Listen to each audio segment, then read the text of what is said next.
부흥에 대해서 한번 말씀을 나누어 보고자 합니다. 근데 오늘 나누고자 하는 그 부흥이라는 것이요, 단지 수적인 증가, 그러니까 사람이 많이 모이는 것만을 말하는 것은 아니고요, 영적인 변화와 성숙, 그리고 그 성령의 역사, 그것이 바로 부흥이다라는 것입니다.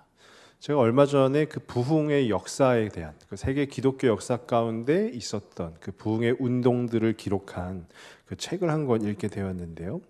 이 세계 기독교 역사 속의 그 부흥 운동에 그 공통적인 특징이 하나 있습니다. 그게 뭐냐면요, 한두 사람에서부터 그 부흥이 시작이 되었다라는 것이에요.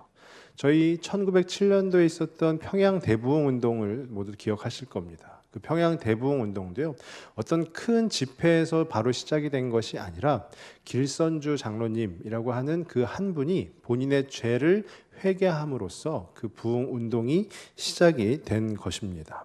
그러니까 한두 사람이 본인의 죄를 고백하고 또 회개하고 하나님 앞에 진실된 마음으로 나아갔을 때, 그것이 이제 그 어떤 한두 사람에서 그치는 것이 아니라 점차 그 운동에 참여하는 수가 늘어나고 그것이 도시와 또 나라까지도 확대되게 되었다라는 것이에요.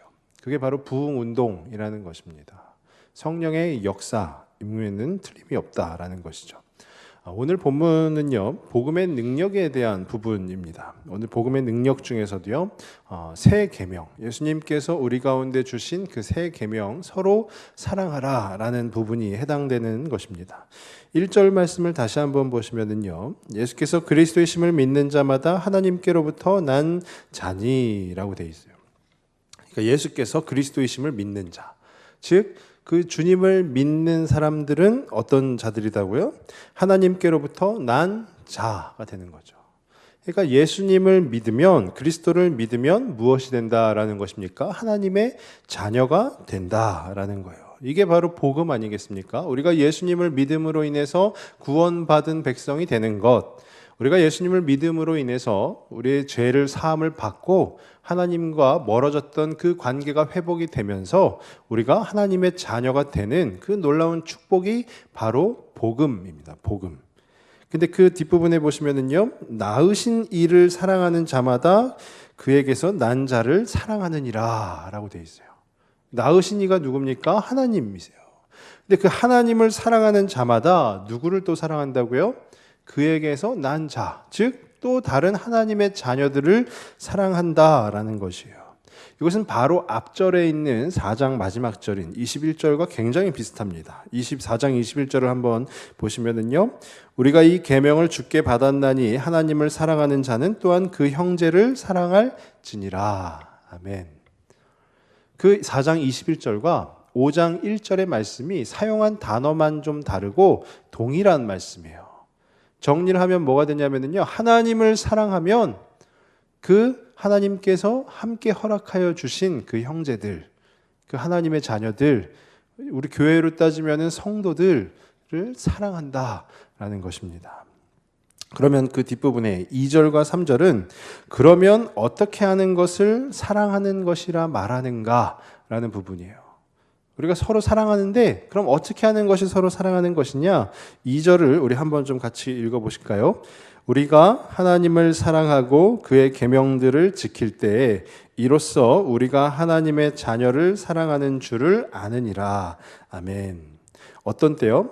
하나님을 사랑합니다. 먼저 하나님을 사랑하죠. 그리고 그의 계명들을 지킬 때, 그때 이로써 우리가 하나님의 자녀를, 그 서로 사랑하는 것을 안다라는 거예요.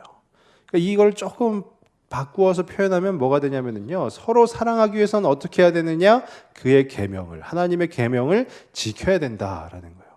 그럼 또 그의 계명, 또 하나님을 사랑하는 것은 또 무엇이냐? 3절입니다. 3절도 한번 같이 한번 읽어보실까요? 하나님을 사랑하는 것은 이것이니 우리가 그의 계명들을 지키는 것이라. 그의 계명들은 무거운 것이 아니로다. 아멘. 앞에서는 2절에서는요, 서로 사랑하는 것은 계명을 지키는 것이다 라는 거예요. 그러면 하나님을 사랑하는 것은 또 뭐냐라고 했더니 3절에 하나님을 사랑하는 것도 계명을 지키는 것이다 라는 겁니다. 그럼 그 계명이 무엇이냐? 구약에서는 율법 가운데 10계명을 주셨죠. 근데 하나님 예수님께서 이 땅에 오신 후에 복음서 가운데 어떠한 계명을 주셨습니까? 새 계명을 너희에게 주노니 너희가 서로 사랑하라라는 거죠. 하나님이 주신 그 사랑으로 서로 사랑하라라는 거예요. 서로 사랑하라. 그 서로 사랑하는 자가 진짜로 하나님을 사랑한다라고 말할 수 있는 것이고, 또 형제들끼리, 그 성도들끼리 서로 사랑한다고 말할 수 있는 것이다 라는 것입니다.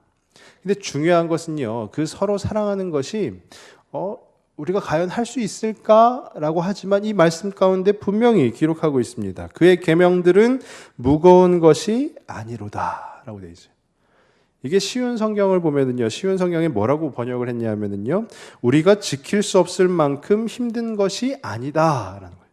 그러니까 무거운 것을 우리 개역개정에서는 무거운 것이라고 표현하고 있는데, 이것을 쉬운 성경에서는 우리가 지킬 수 없을 만큼 힘든 것이 아니다라는 거예요. 이것을 좀 더 쉽게 표현하면 할 수 있다라는 거예요. 우리가 하나님을 사랑할 수 있다가 되는 것이고요. 우리가 서로 사랑할 수 있다가 되는 것입니다. 저는 간절히 바라기는 우리 모든 성도님들이 정말로 하나님을 사랑하실 수 있기를 바랍니다. 그리고 서로 사랑하실 수 있기를 바라요. 그래서 이 말씀 가운데 4절에서는 뭐라고 또 표현하냐면, 4절을 한번 또 같이 한번 읽어보실까요? 무릇 하나님께로부터 난 자마다 세상을 이기느니라. 세상을 이기는 승리는 이것이니 우리의 믿음이니라. 아멘. 이게 무슨 말이냐면요, 쉽습니다. 하나님 사랑하고 서로 사랑하면 승리한다라는 거예요. 그 세상을 이긴다라는 것입니다. 이보다 더 쉬운 게 어디 있습니까? 우리가 이 세상 가운데 살아감에 있어서, 이 세상에서 그리스도인으로 살아감에 있어서 승리하고자 한다면 하나님이 막 복잡하게 주문을 하시는 거예요. 이것도 해야 되고 저것도 해야 되고, 막 이것도 통과해야 되고 저것도 통과해야 되고, 이것도 합격해야 되고 저것도 합격해야 되고, 그래야 세상에서 승리할 수 있다라고 한다면 아마 이 자리에 있는 저부터 저는 승리 안 하렵니다 하고 도망갈지도 모르겠어요. 근데 하나님께서 분명히 말씀을 하시는 게 뭐냐면요, 하나님을 사랑해라 라는 거예요. 그리고 서로 사랑해라. 그러면 어떻다고요? 이 세상 가운데서 승리한다라는 거예요. 승리한다. 이 5장 1절에서 4절 내용을 정리하면 뭐가 되냐면요, 예수님을 믿는 자, 즉 그 하나님의 은혜를 통해서 구원받은 자가 하나님의 자녀가 되고, 그 하나님의 자녀는 어떤 자들입니까? 계명을 지키는데, 그 계명을 지킴, 즉 하나님을 사랑하고 서로 사랑하게 되면 승리한다라는 거예요. 승리한다. 근데 그 승리가 어떤 승리입니까? 계명을 지키는 게 뭐라고 돼 있죠? 무겁지 않다. 우리가 충분히 할 수 있다가 되는 것이에요. 충분히 할 수 있다. 우리는 승리할 수 있는 줄로 믿으시기 바랍니다. 저는 오늘 말씀을 묵상하면서요, 이 말씀을 들으시는 분들이 조금 너무 억지 아닌가라고도 생각하실 수 있지만, 저는 묵상하면서 이 말씀에 기록된 승리, 그 승리가 저는 부흥으로 보았어요. 부흥. 우리의 영적인 성숙, 영적인 변화와 성숙, 그리고 성령께서 역사하시는 바, 그 부흥이 바로 승리 아니겠습니까? 물론 부흥에는요, 여러 요소들이 있습니다. 여러 요소가 합쳐져야 부흥이, 성령의 역사가 일어나는 것이에요. 근데 오늘 말씀만 놓고 본다면은 우리가 하나님을 사랑할 때, 또 서로 사랑할 때, 그때 우리는 부흥한다라는 것이에요. 우리 안에 영적인 변화와 성숙이 일어나고 성령의 주권적인 역사가 일어나면서 이 공동체가, 이 지역이 하나님의 땅이 된다라는 것입니다. 그렇게 부흥한다, 승리한다라는 것이, 그것이 자명한 일이다라는 것입니다. 반대로 우리가 계명을 지키지 않는다라고 한다면, 하나님을 사랑하는데 형식적인 사랑을 하고 서로 사랑해야 하는데 막 서로 헐뜯고 싸우기만 하고 그런다면, 그것은 하나님의 뜻에, 계명이잖아요. 계명, 하나님의 명령이라는 것이거든요. 그 하나님의 뜻에 반하는 것입니다. 하나님의 뜻에 응하는 것이 아니라 반하는 것이기 때문에 그것은 무엇이라 표현할 수 있을까요? 바로 죄라고 표현할 수 있는 것이에요. 죄는요, 고백이 필요합니다. 어떤 고백이요? 돌이키는 그 회개가 필요한 것이에요. 그래서 우리가 만약에 하나님을 진심으로 진정으로 다해서 사랑하지 못하고 있다면 그 마음 가운데 있는 부분을 하나님 앞에 내려놓고 고백을 해야 되는 것이에요. 내가 내 주변에 있는 이들을 진심을 다해서 사랑하고 있지 못하다면 우리는 또한 마음을 내려놓고 하나님 앞에 고백함으로 나아가야 되는 줄로 믿습니다. 그 부흥에 반하는, 부흥에 응하는이 아니라 반하는 성경 속의 교회들을 한번 살펴보면요. 먼저 고린도 교회가 있는데요. 이 고린도 교회가 안고 있던 문제가 무엇이냐? 고린도전서 1장 12절 말씀을 제가 한번 읽어드리겠습니다. 내가 이것을 말하거니와 너희가 각각 이르되 나는 바울에게, 나는 아볼로에게, 나는 게바에게, 나는 그리스도에게 속한 자라 한다는 것이니 라는 거예요. 쉽게 얘기하면 나는 바울 편이야, 나는 아볼로 편이야, 나는 게바 편이야, 나는 그리스도 편이야 라는 거예요. 우리가 초등학생들도 아는데요, 편이 나눠져 있으면 무엇을 뜻하는 겁니까? 서로 사랑하지 않는다라는 거예요. 사랑한다라는 것은 뭡니까? 한 편이라는 거죠. 한 공동체라는 것입니다. 근데 편이 나눠져 있으면 서로 사랑하지 않는다라는 거예요. 지금 작금의 한국 교회에도요, 이런 교회들이 굉장히 많이 있습니다. 그러면서 이 교회들마다 교제의 시간에, 코이노니아 시간에 막 서로 사랑합니다, 고백합니다. 서로 얼굴을 보고 막 사랑합니다, 고백해요. 근데 그 사랑이 과연 진짜 사랑이냐라는 것이에요. 어쩌면 형식적인 사랑일 수 있는 것입니다. 입술로만, 내 마음은 야 진짜 저 사람 꼴도 보기 싫다라는 그 마음이 가득하지만 입술로만 그냥 사랑합니다라고 고백하는, 그건 진짜 사랑이 아니다라는 것이죠. 고린도 교회가 안고 있었던 문제가 바로 그것입니다.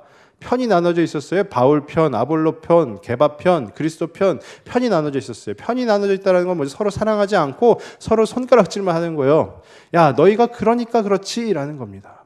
이런 공동체의 특징을 한번 살펴보면 그게 뭐냐면요, 나는 옳고 너는 틀리다라고 할 수도 있어요. 근데 보통 보면 그렇지 않고요. 어떻게 하냐면 나도 문제가 있지만 너는 더 많다야, 이게 되는 거예요. 나도 부족하지만 너는 그렇게 살면 안 돼라는 것. 그게 서로 편을 나누게 되는, 갈라서게 하는 그 원인이자 특징이 되는 것입니다. 서로 무엇이 옳은가 이것이 아니라 서로 막 반대를 위한 반대를 일삼고 행하는 것, 그게 바로 이 고린도 교회가 안고 있었던 그 문제라는 것이에요. 또 하나의 다른 교회를 보면은요, 에베소 교회인데요. 이 에베소 교회가 안고 있던 문제가 뭐냐면 요한계시록 2장 4절에 제가 한번 읽어드릴게요. 그러나 너를 책망할 것이 있나니 너의 처음 사랑을 버렸느니라 라는 거예요. 예수님이 에베소 교회를 보시면서 책망하십니다. 네가 처음 사랑을 버렸다. 그 뜨거움을 버렸다. 그 뜨거움을 잃어버렸다라는 거예요. 근데 예수님이 에베소 교회를 책망만 하신 것이 아니라 그 앞전 구절에서는 뭐라고 하시냐면 칭찬을 하세요. 뭐라고 칭찬하시냐면요, 너의 행위를 칭찬한다라는 거. 어떤 행위? 너가 수고하고 인내하고 또 이단들을 구별한 그 행위를 칭찬한다라는 거예요. 그리고 힘들고 어려운 가운데서도 견디고 게으르지 아니한 그 행위를 칭찬한다라고 하십니다. 근데 바로 이어서 2장 4절에 하시는 말씀이 너를 책망할 것이 있나니 너의 처음 사랑을 버렸느니라 라는 거예요. 어떤 면에서 보면은요, 에베소 교회는 굉장히 좋은 교회입니다. 이단에게 넘어가지도 않았고요, 인내하였고 또 견뎠고요, 그것을 버텨냈고 또 신앙생활을 하는 데 있어서 게으르지도 아니하였습니다. 이 얼마나 훌륭한 교회예요. 그렇지만 주님으로부터 책망을 받은 거예요. 처음 사랑을 버린 그 하나 때문에 책망을 받은 것입니다. 이게 왜 그럴까요? 하나님을 사랑한다고 고백합니다. 어느 교회든지 마찬가지예요. 우리는 하나님을 사랑합니다. 사랑합니다. 고백은 늘 하는데 그 고백이 뻣뻣하게 굳어버린 거예요. 형식이 돼버린 겁니다. 이런 공동체, 이런 교회, 에베소 교회와 같은 곳의 특징을 보면은요, 이런 성도분들이 많으세요. 내가 이것도 하고 저것도 하고 내가 이 봉사도 하고 저것도 하니까 나는 나중에 충분히 복 받을 거다. 내가 지금 오늘 뭐 기도도 했고 오늘 예배에 참석도 했고 내가 다 했으니까 내가 나중에는 잘 될 거다. 굉장히 안타까운 일이죠. 왜 나중에 잘 될 것을 기대하십니까? 오늘 잘 돼야죠. 왜 나중에 은혜 받을 것을 기대하십니까? 오늘 은혜 받아야죠. 오늘 은혜를 받기 위해서는 어떻게 해야 돼요? 하나님 앞에 진심으로 사랑을 고백해야 되는 거예요. 하나님 사랑합니다 라는 그 마음 속에서 우러나오는 그 고백이 있어야 된다라는 것입니다. 고린도 교회는요 서로 사랑하지 아니하였습니다. 에베소 교회는요 하나님을 사랑함에 있어서 형식적으로 사랑했습니다. 두 교회 다 예수님께 책망을 받은 그 교회입니다. 저는 이 말씀을 준비하면서 부흥과 연결시켜 본다고 했습니다. 그 부흥의 역사 가운데 하나의 일화를 소개하면은요, 1903년에 있었던 일인데 영국의 그 웨일즈라는 곳이 있습니다. 이 웨일즈는 영국을 구성하고 있는 구성국 중에 한 곳이에요. 영국의 서쪽에 있는데요. 영국이 잉글랜드와 웨일즈와 또 스코틀랜드, 아일랜드로 구성이 되어 있는데 그 중에 한 곳인 웨일즈라는 곳이에요. 이 웨일즈 서부에 그 뉴퀘이라는 마을이 있었습니다. 그 마을에 타버나클 교회라고 있었는데 그 교회에서 1903년도에 조셉 젠킨스 목사님이라는 분이 가서 부흥회를 인도한 거예요. 근데 이 목사님의 부흥회가 탁월했다 이게 아니라 그 부흥회에 참석했던 17살짜리 소녀가 있는데 그 소녀의 이름은 플로리 에반스입니다. 이 플로리 에반스라는 소녀가 그 부흥회에 참석한 후에 너무 성령의 역사를 경험을 한 거예요. 너무 마음이 뜨거워진 겁니다. 본인의 죄가 막 낱낱이 드러나게 된 거예요. 이 예배가 다 끝난 후에, 집회가 다 끝난 후에 이 소녀가 한 일이 뭐냐면 이 강단 앞으로 뚜벅뚜벅 걸어 나간 거예요. 아직 사람들이 다 빠져나가지도 않았는데 강단 앞으로 뚜벅뚜벅 걸어 나와서 회중을 바라보고 이렇게 얘기를 합니다. 여러분에게 예수님은 누구십니까? 라고 물어봐요. 그리고 나서 바로 이어서 딱 한 문장 얘기했는데 그 고백이 뭐냐면 온 마음 다해 주님을 사랑합니다 라는 거예요. 그리고 바로 그 자리에 엎어져서 계속 울면서 기도했다라는 거예요.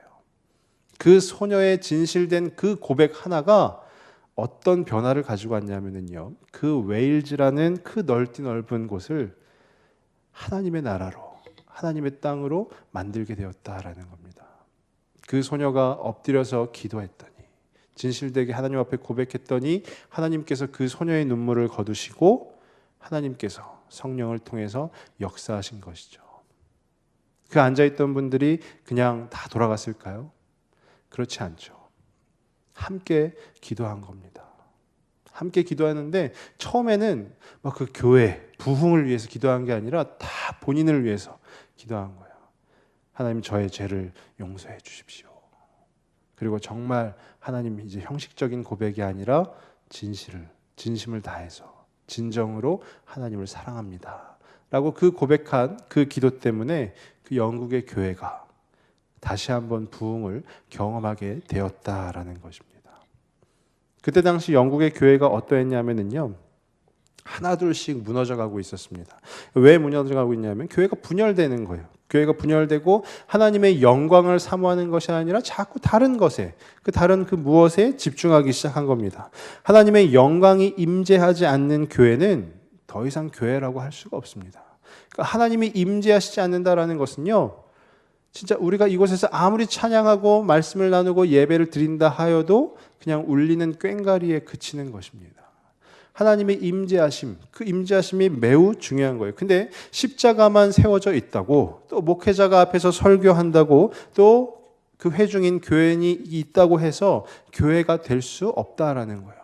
그때 당시 영국의 교회들이 그런 모습들을 하고 있었다라는 것입니다. 그렇지만 그 플로리 에반스라는 한 소녀의 그 죄에 대한 고백, 또 주님의 사랑에 대한 그 고백, 하나님을 진심으로 사랑하는 그 고백이 있어서 그 하나님께서 일하시고 역사하신 줄로 믿습니다. 그렇게 서로 진심으로 하나님 앞에 사랑을 고백하고 또 함께 서로 사랑을 고백하는 그곳이 바로 교회라는 것이에요. 저는 우리 교회를 돌아보게 되었습니다. 우리 교회는요, 건물이 아닙니다. 바로 성도 여러분 자신입니다. 이 자리에 계신 우리 집사님들, 또 권사님들, 또 장로님, 그 개개인이 바로 목동중앙교회라는 것이에요. 그러니까 우리 한 사람이 하나님 앞에 진실된 고백을 하게 되면 이 공동체는 어떻게 될까요? 부흥하는 것이죠. 나 한 사람이 주님 진짜 사랑합니다 라고 고백하면 이 목동 중앙교회가, 우리 교회가 하나님의 부흥을 일으켜 주시는, 그 성령께서 역사하여 주시는 그 교회가 된다라는 것이에요. 마음속에서 나오는 그 진심으로 주님 사랑합니다를 외치실 수 있기를 바랍니다. 그렇게 고백하실 수 있기를 바랍니다. 또 서로를 바라보시면서 진심으로 사랑합니다라고 고백하실 수 있기를 바랍니다. 물론 여기에는 한 가지 또 전제가 있습니다. 어떤 게 있냐면 내가 사랑하는 사람에게 사랑한다 고백하는 것 누구든지 할 수 있습니다. 정말로 할 수 있어요. 근데 누가복음 6장 32절 말씀에 예수님께서 뭐라고 말씀하셨냐면요, 제가 한번 읽어드리겠습니다. 너희가 만일 너희를 사랑하는 자만을 사랑하면 칭찬받을 것이 무엇이냐? 죄인들도 사랑하는 자는 사랑하느니라 라는 거예요. 사랑하는 자만을, 사랑하는 이에게 사랑합니다 라고 고백하면 주님께 칭찬받을 것이 무엇이냐라는 거예요. 그러면서 주님께서 덧붙이시는 말씀이 죄인도 그렇게 사랑한다, 사랑하는 사람은 사랑한다 라는 것입니다. 그러면 누구를 사랑해야 되느냐? 누가복음 6장 35절입니다. 35절 앞부분에 이렇게 되어 있어요. 오직 너희는 원수를 사랑하고 라고 되어 있어요. 내가 인간의 마음으로는, 인간의 능력으로는 사랑한다고 고백할 수 없는 그 사람한테 사랑합니다 라고 고백을 하라는 것이에요. 우리 성도님들은 지금 이 원수를 사랑한다 라고 했을 때 딱 생각나시는 분이 누가 계십니까? 바라기는 남편분들은 아니시길 바랍니다. 아내분들은 아니시길 바랍니다. 네. 아마 모두에게 한 분 이상씩은 다 있으실 거예요. 저도 그렇거든요. 원수를 사랑하라. 갑자기 누가 탁 생각납니다. 그러면서 그동안은 이렇게 비난도 하고 막 이렇게 했던 그 모습 가운데 어떻게 될까요? 회개하게 되는 거죠. 아, 주님, 제가 이렇게 못난 자이군요. 제가 이렇게 어리석은 자이군요. 라고 회개하는 겁니다. 설령 내일 아침에 일어나서 다시 또 비난하고 힐난하고 할지언정 오늘은 그 원수들을 사랑하실 수 있길 바랍니다.